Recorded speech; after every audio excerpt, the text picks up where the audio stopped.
Hi everyone, this is Cherry Enchantress with Pixie Dust Tarot, and this is your daily dust for July 1st. Can you believe it? So I hope you all are having a good summer if you're in the Northern Hemisphere. And if you're in the Southern Hemisphere, I hope you're enjoying cool weather. I wish I was. But no, honestly, I shouldn't say that because I actually love the summer. It's one of my favorite seasons. It is quite hot here, though, in Houston. We are embarking on the romantic theme this month by request. And what better to start us off than the Romantic Tarot? It's a very pretty deck. So I'm going to do a 3-card collective message.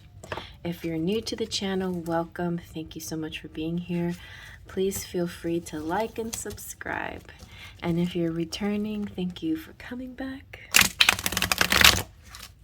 This is for a particular day, but it can also be from whenever you stumble upon it, and sometimes it reflects future energy. Sometimes it's like a clue, something coming into the future, and sometimes it's reflecting the past.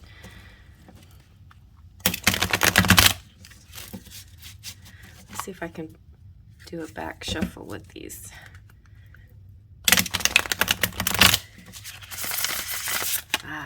This is so satisfying. Okay, here we go. Let's take from the middle. And we have, this is, let's see, Temperance? I think it's Temperance. Okay, we'll double check on that. And, ooh, 4 of Wands. Nice. It's like the Twin Flame card, marriage and things like that. And, wow, 4 of Cups. This is a romantic looking 4 of Cups. Okay, let's zoom on in and see what we get. It feels like we're going from bartender to bride. And then I hear Bartered Bride, which is a musical operetta that I actually sang a song from with my choir. But so interesting, you could have met, maybe there's a couple here that met at a bar or something like that. Maybe even somebody worked as a bartender. So let's see. According to the Romantic Tarot, this is Temperance, and the key word is the Chalice. And this is saying the art of knowing how to adapt is useful to love or in love. To do so, however, you must be compassionate of your neighbor's misfortunes, healing. I feel like, well, Los Scarabeo, sometimes the authors that work with Los Scarabeo's decks have an interesting way of saying things. You may notice if you have the tarot's sexual magic, it's a kind of a similar energy, similar wordings. And even Gregory Scott's tarot, you know, even with all his input, the wording is a little bit funny. It's a little bit, the way it's written, it's kind of, it has a little bit of a foreign flavor. Or maybe it's Italiano, a little bit Italian energy behind it.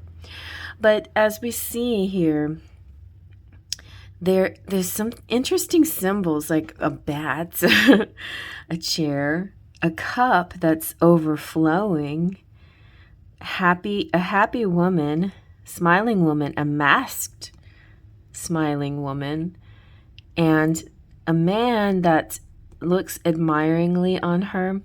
And now I also see a bowler cap, which comes out a lot in my charms, which makes me think of past life energy. So that could be something here. It could be some kind of, you know, have we, you know, one of the, a common line when somebody tries to pick up a girl in a bar or whatever is, oh, you look familiar. Have we met before? And so maybe that's the key here. You look familiar. Have we met before? This sort of energy of have we met before? There's a familiarity. But there's also a mystery here because of her mask. Very interesting. But the 4 of Wands could represent twin flames. And I did a private reading for somebody who wanted to know if they were in a soulmate connection or a twin flame connection. And I feel like, basically it doesn't really matter how do you label your connection, because by labeling your connection, you're almost saying that there is another connection out there. If it's not a twin flame, then my twin flame's still out there.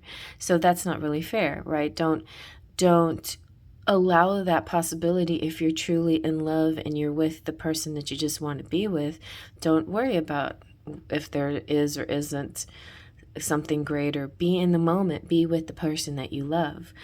But I feel like no matter how you label this is going to be turn into a beautiful celebration.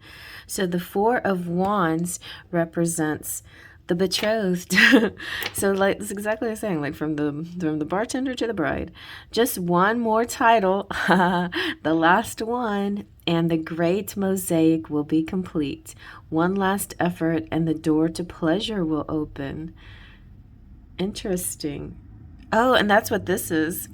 The four, I accidentally read the Four of Cups, but here the Four of Cups. We have two fours here. So sometimes the Four of Cups or chalices is called the apathetic or the boring card. But in this image, it looks very much like there's a strong engaged eye-to-eye contact. But at the same time, if this person is married, there could be kind of there could be this thing. The masked woman could be over here. But anyway, interesting. Okay. So it's important that if a person's already attached, that not to think of anyone else. Keep your focus on your beloved. Keep your focus on the one that you love.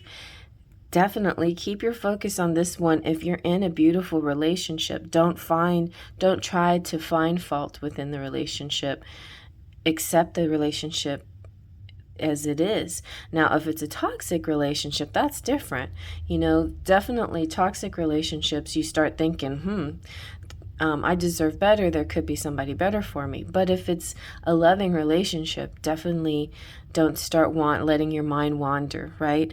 But yeah, I just feel like this is. So we have the cane. That is wands. And it is about marriage.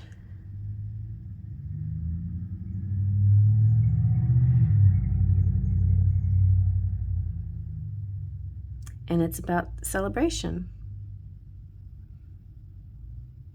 So definitely a celebration here. So interesting that these men are holding the wands, and what may, like if it was the Five of Wands, what may turn into competition with the wands, like a little battle, is now being used as an archway, as an acceptance.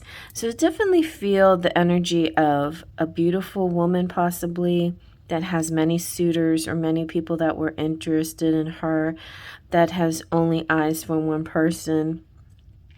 And even if she gets flirted with or whatever, it's only going to be the one person that she always desires for the rest of her life.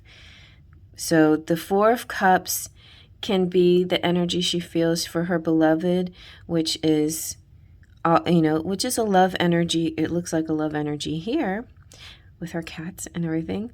But at the same time, okay, but I feel this is different. Okay, so here's how it goes. It's like when this is like a before and this is an after. Before marriage and after marriage. This is what I'm getting. And so before marriage, she was flirted with, the pickup lines and stuff, and this particular guy said something that kind of sparked her, oh, have we met before energy, where she's not even paying attention to her pouring the drink. She's like really listening to him. But because of the mask, it's like she hasn't revealed to her whole self. She's like in dating phase, right? And then this grows into the love relationship that turns into commitment and marriage.